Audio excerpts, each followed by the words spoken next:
The next matchup is the clash between Scotland and Japan. Scotland currently 7th on the table. Japan and then up there from Portugal in his 9th match in charge of this game. Scotland to the left of your screen. Japan playing in the white and red. Sakai goes up. Robertson batters it down, but it's gone forward. And so the first scrum will be set of the match. He turns around a little bit in dismay. Didn't think that one was forward. Really high-hanging kicks we've seen this weekend, and it will be a big feature of the final matches coming up. Well, Gareth, what a stadium, what an occasion, and what a weekend for Canada Rugby. Yes, it is. We've had 76,000 people here over 2 days. That's a record for Canadian rugby, and a lovely celebration of the Sevens game. Sakai gets the ball out to Stellan, and now Soijima into the contact of Fife. Dougie Fife wears jersey 2 for Scotland, and now Japan prepared to set something a little bit more towards the midfield. That's the halfway mark. You can see they've got 3 players out to the right, and that's where they decide to send it. Sakai, and the prolific try scorers for the Brave Blossoms. Well, it's a player there offside, only by about 5 metres, and he's got the call from the assistance referee. So let's see if there is an advantage here for Japan. Again, it's Sakai with some running ball out to Ozawa. Ozawa gets it out to Tatana. Tatana just drops the shoulder, gets him inside the 22. So a slow, patient build up here by Japan, who have controlled everything. And then the fancy footwork from Nakano. Masahiro Nakano says arigato and scores the first. Well, at this stage of the tournament, you're looking for some tired legs, or you're looking for a little extra space. I think it may be Scott White, a little guilty coming across here. The ruck set up, it's decent quick ball. And watch as Nakano just spots. He's late coming across, not protecting the inside shoulder of Miller. And that's the hole he took.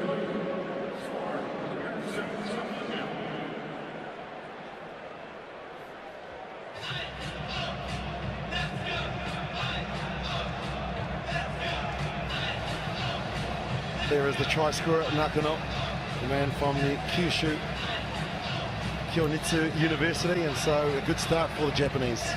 Yeah, they've shown in his last 2 matches, getting in behind the big man Soijima. They found a little bit of energy here. Ball goes down to where Mark Robertson in jersey 6 claims it. They're up out of the line quickly, the Japanese, the rush defence, and so Ozawa, the captain, come out of his line. Soijima called on to make a tackle. It's recycled. First real opportunity for Scotland. Put on the power. You've got to go into the contact against the Japanese, as Miller knows, who scored 3 tries here in Vancouver over the last 2 days. Now the speed from Fleming. Fleming tries to get on the outside, and he's allowed, and made some space now for Blake. Hugh Blake has a player to his left. Blake throws the dummy, then the inside ball would have worked. The Japanese defenders are there, and they've gone 60 metres on the trot through that run from Blake. Numbers queuing up out here. Miller is there. Robertson, some footwork. The offload holds the ball there. The Japanese player looks like he's injured. He's in an offside position, and here comes Scotland. Fleming scores 101 in Vancouver.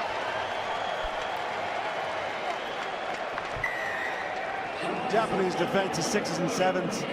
Initially, the Scottish probably guilty of not backing up the break, not getting support runners there, but they were patient. There's the breakdown, and Fleming spotted no one in the hole covering that right side of the ruck.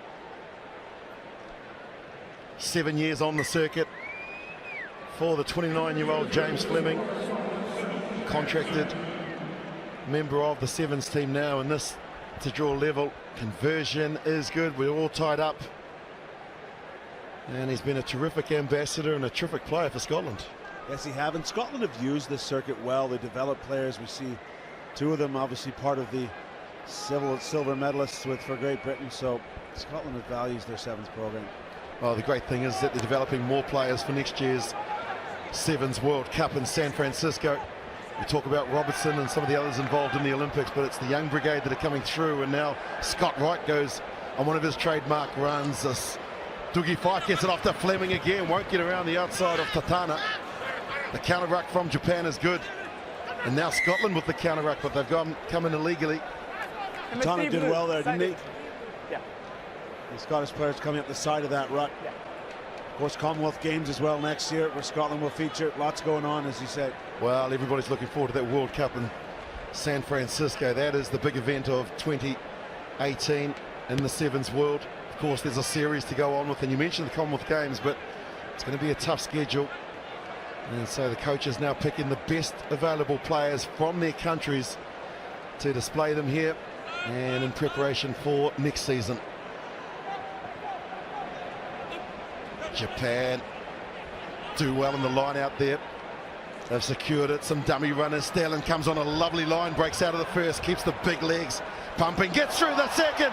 He had no right to score that try. Patrick Stellan went down Robson Street in Vancouver and scored the second. Wasn't going to be denied.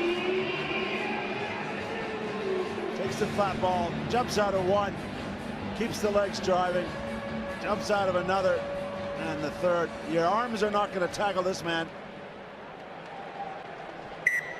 He should have been stopped earlier. Patrick Stellan, some pretty weak defence there from the Scottish that won't please their coach, Callum McRae. The conversion is again successful, 14-7. I think there's enough time for the restart. Yeah, some tired bodies for Scotland there. It's almost 4:30 on a Sunday evening. We did lose an hour last night, these players and us, really. Sleep with daylight savings in Canada, so some tired bodies. You know, these pictures going live through Europe, and a lot of correspondents coming back through social media. They're enjoying it, and so are we. Tremendous to be here. Miller, it's been good. Another one of those young players they're bringing through, the young 20-year-old, big and strong. Ali Miller carts the ball 3 short of the halfway. Wright gets it out to Fife, who gets it out to Blake, Hugh Blake. It's been so good over the weekend as young Hugh Blake. They'll get the penalty. Fleming wants to get on with it. To the line they go again. No one's engaged in the contact here from Scotland, and that's what you need to do against Japan. Otherwise they'll just chase you across the field. It's easy defence. And now Fleming gets it to Wright. Wright goes into the contact. Straight to ground though. Fleming sealing off. Yeah, Fleming not supporting his own weight. He's got to stand up to when he's protecting that ball. So because the penalty, the half cannot end on a penalty, we will keep playing. But Japan says no, we won't. Well, you can't kick the ball out. You've got to tap it first though. A few teams have made that mistake, but not Katsuyuki Sakai. 2 tries to 1. Japan lead 14-7 at the break. To our performance tracker. Now the restart from Japan. They find some real estate down in the right-hand corner. It's going to go dead, and that'll be a penalty. And a restart back at the halfway. Don't see that too often. You know, about half a yard too much real estate. Some expensive real estate in Vancouver as well, I might add.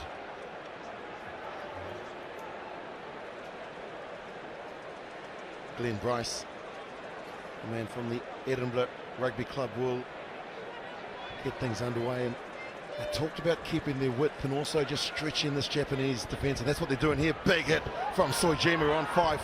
Gets to his feet quickly, does Soijima, and affects the turnover. Thought he did, but no clear release. What a great read from Soijima. It's almost like he heard the team talk that we did. He's quickly off his line. He takes away the space, and it's a textbook tackle. Oh, Fife saw him coming as well. He braced himself for the impact. Another penalty.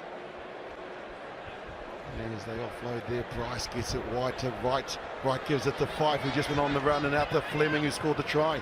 Fleming breaking the first tackle. They try and take him to the sideline through the tackle of Hashino, but now it's recycled quickly. Good ball movement. This is what Callum McRae was talking about. Stretch them and see if we can get something. Blake on the outside, ball on the inside. Miller deserves a try, and Miller picks up another. The 20-year-old is having a stellar tournament here in Vancouver. Well, didn't Huey Blake do well? He took the outside, knew he wasn't going to evade the attentions of Soijima. So he kept the legs going, but kept that ball alive. Look at this. Doesn't die with it, doesn't get pushed into touch. Gets the hands free and lets the big man do the work. This is just right out of the coach's manual. Stay in support, run hard, keep the ball in hand. And now Wright looking to try and draw level. He can't. Scotland have closed that deficit to now 2. You know, not sure of the stats, and I'm sure our friends at Hourglass can help us out, but Scotland has developed a bit of a bad habit of not performing well in the second of 2 legs. This HSBC World Series goes around with 2-week stints. Last week we were in Las Vegas, this week Vancouver. And they haven't really backed up very well the second Saturday of the events, and it's something they probably need to look at. James Fleming just getting some attention, hence the reason why the referee, and thankfully he's to his feet. He'll get some much needed rest over the next couple of weeks before the World Series circuit heads to Hong Kong and Singapore. We're over the halfway stage now. That occurred in Vegas last week. Valuable points, and that's the big thing here. Japan are in 15th spot. They can close that gap on Russia. They're only 7 points behind, having defeated Russia earlier today. This is a good result if they can get the points. That's not a great result for the Scottish team. Handed possession back to the Japanese, and they're in no hurry at all. No, they're not. They're in control, and the Scots are helping them get those valuable points. This is the 13th place playoff here at Canada Sevens.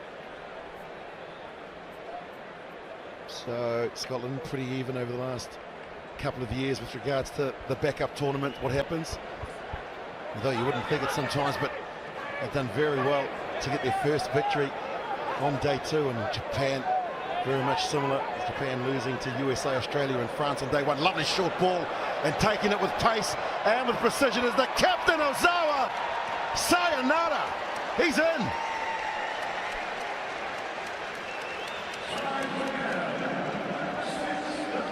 Well, just as he did in the last match in their victory, he steps up at the key moments.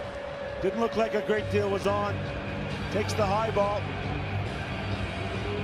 takes the short ball, and defend, half a fend, and tons of pace to finish. Great angle on that gate, great camera work to see that Nayathawa came off his wing, or came off his man. That's his man that he needed to stay with. He came in. There was a huge gap, and Ozawa didn't need a second invitation. Look at the delight and what it means to the Japanese team. They want to stay on as a core team.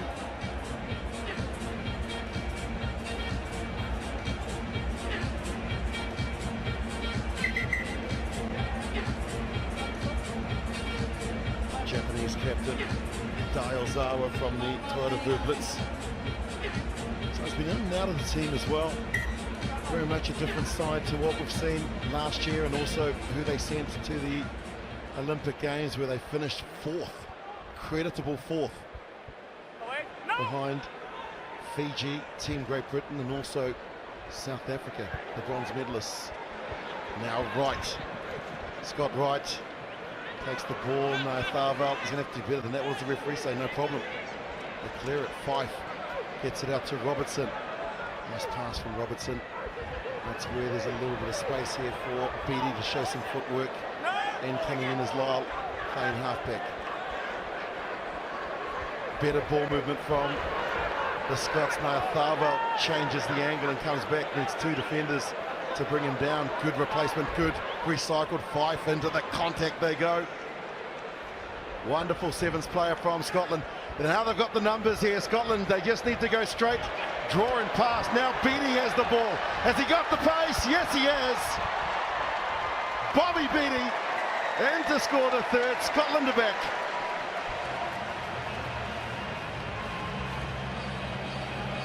That's his first real meaningful touch. He knows what his job is at this stage. As you said, Willie, they've done the work out wide. Simple hands. Well straightened by Mark Robertson, the experience showing there. And he knows where the pace is. He knows where the fresh legs are. And Bobby Beattie knows what his job is, too. 23 years old, made his debut in Cape Town in December of last year. He is a player that you will be seeing in San Francisco. This, the draw level, we're all locked up. This is how much it means to both teams. Valuable points up for grabs, and Japan may have put the cue back in the rack a little bit early. Yeah, and I wonder if we're going to see Beattie again. He looks sharp there. The all-important restart. That's the most important one. Just lost forward there, unfortunately, for Scotland through Gregor Hunter, Gregor Hunter, another contracted player, 25-year-old. Number 7 and number 5, yet white. To score a point in Number the Scottish 7 jersey. and number 5. Here's the high hanging kick. Good help from his lifter. And we've seen a lot of this weekend, with that sort of swinging volleyball option, trying to knock it back to their side. One went forward off the hand. 3 tries apiece.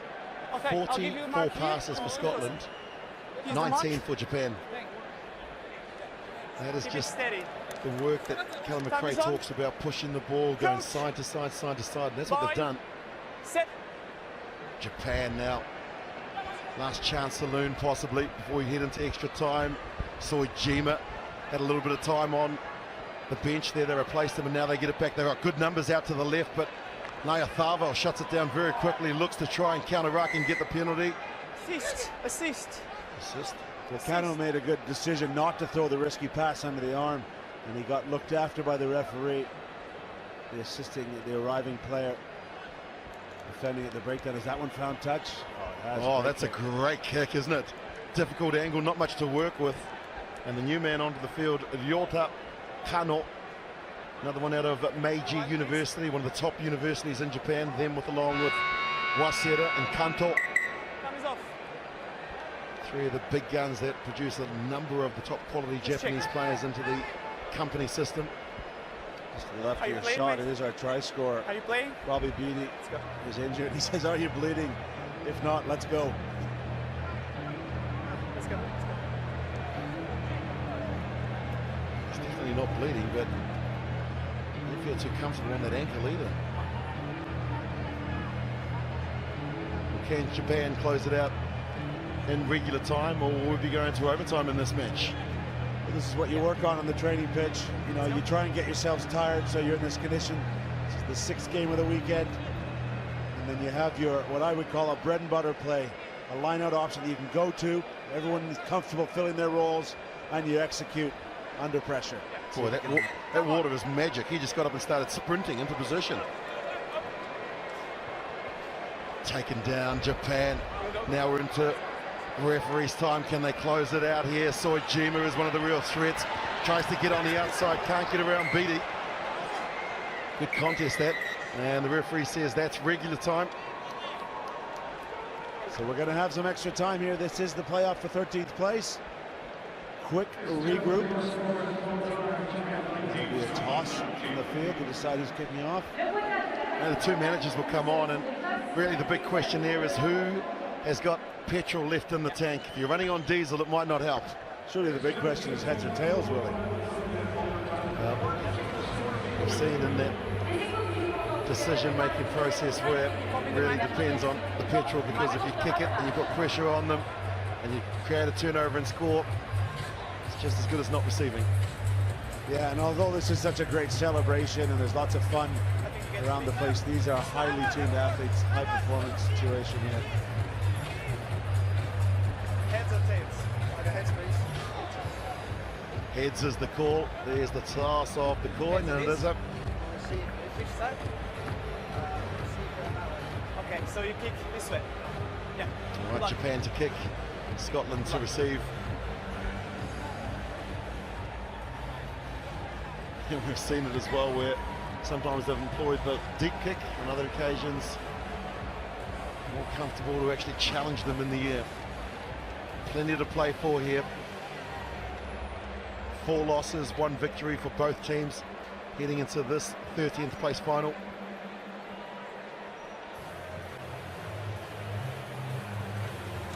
Japan, of course, hosts of the 2019 Rugby World Cup, and then 12 months later, Tokyo will be the venue for the Summer Olympics. How about rugby in Japan, Willie? It's taken off, you know it well. Spent time there, but great scenes at 2015 World Cup, and it seems just to be a great interest around, and it's wonderful to see. They're getting good crowds to their company competition. They're also getting a real good mix of foreigners, and some of the Japanese players are learning the game at a lot younger stages. The problem they had when I was playing over there some 20 years ago was that guys weren't learning rugby until they went to university, and so by that stage they're 17, 18, 19 years old, and they're playing at the level that 5- and 6-year-olds around the world. Now the restart, extra time, and that's a good kick because it asks questions of the Scottish team and asks them to work it from inside their own 22. Naya takes the direct approach, and now they push it out wide. Soijima with another crunching tackle. Tackle was okay, but they were offside. Yeah, we're going to go back. I think it may have been a high tackle in the previous breakdown. Referee playing advantage, nothing accrued. And another Scottish player saying, this is the second one. I think this one was fine, but because no advantage. Oh, and that's a clash of heads that the crowd here have seen as well. Doogie Fife, the man there, Soijima. Just a clash of heads, and he won't take any further part in this. Hear the crowd as they got to view a replay of it. So let's just remind you of what's ahead here in the HSBC Sevens World Series in Canada, Vancouver, BC Place, the indoor stadium. And some mouth-watering clashes ahead. Samoa to take on Wales. The big round of applause because Doogie Fife is up. Argentina against New Zealand, USA against Fiji in the bronze medal. And then for the gold medal, it is South Africa, who are 6 from 6 for the year, taking on England, who are in their third final. Oh, it's going to be a great action, but very good to see this. The head injury being taken very seriously in a country where ice hockey and gridiron have serious problems. Rugby is leading the way. There's a program here called Play Smart, which is right across Canadian rugby, and it's a very, very important part of it, and that perception. So good to see the protocols in place and the players being protected. He's trying to tell the coach he's fine to go back, but there's no way. Not wearing any of that. I'm going to do the concussion test and revert to extra time anyway. And so now the throw from Wright, Scott Wright, wears jersey 10, loops around, gives it off to Hunter, and along the chain it goes to Beattie, the try scorer. Beattie on the outside. Not the pace, not the angle, that's high too. Soijima coming around the shoulder, zero tolerance for that. And so now Scotland look interested as they head into the red zone. Robertson gets it out to Nayatava. Robertson in again to clean it out. Lyle. Along the chain they go. This is what got them back in the game. Hunter straightens. Now the offload right. The ball out to Lyle. Fraser Lyle. The offload from Lyle. This will be it. Beattie gets the try. 13th place goes to Scotland in extra time. And what a moment for that young man, Bobby Beattie, to pick up his second in Vancouver. Well, I called it. I thought we might see him again. He's fresh. He's pacey. Reports the ball well here. It's a one-handed offload. They change direction. They flood the short side. Look at this. Not selfish. Doesn't die with the ball. Keeps it alive. Beattie does the final damage.